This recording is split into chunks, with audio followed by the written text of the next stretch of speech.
Tu es fatigué, vraiment fatigué.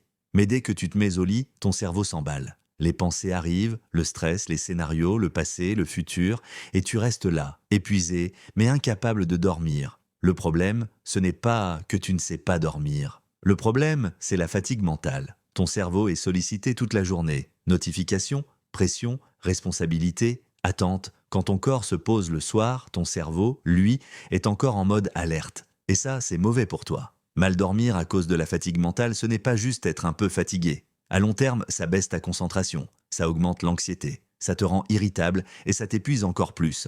Ton cerveau n'a jamais le temps de se réparer. Tu continues à fonctionner, mais en mode dégradé. Le pire, c'est que ça crée un cercle vicieux. Moins tu dors, plus ton cerveau est fatigué. Plus il est fatigué, plus il pense la nuit. Et plus il pense, plus le moment d'aller dormir devient stressant. Le lit n'est plus un endroit de repos, mais un endroit de tension. Alors comment on casse vraiment ce cercle sans astuce bidon? Déjà, arrête de vouloir dormir à tout prix. Plus tu te forces, plus ton cerveau comprend qu'il y a un enjeu. Le sommeil ne se commande pas, il arrive quand la pression disparaît. Ensuite, crée une vraie coupure mentale avant d'aller au lit. Pas 5 minutes. Au moins 1 heure sans info, sans réseau, sans discussion stressante. Ton cerveau doit comprendre que la journée est terminée. Autre point essentiel, sors les pensées de ta tête. Si ton cerveau tourne la nuit, c'est souvent parce que tu n'as jamais vidé ce qu'il contenait. Écris tout ce que tu as en tête, pas pour résoudre les problèmes, mais pour décharger. Et enfin, fatigue ton corps pour calmer ton esprit. Bouger régulièrement aide ton système nerveux à se réguler. Pas pour être plus fatigué, mais pour être plus apaisé.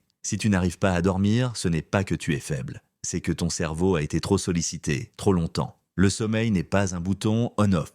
C'est la conséquence d'un esprit qui se sent enfin en sécurité.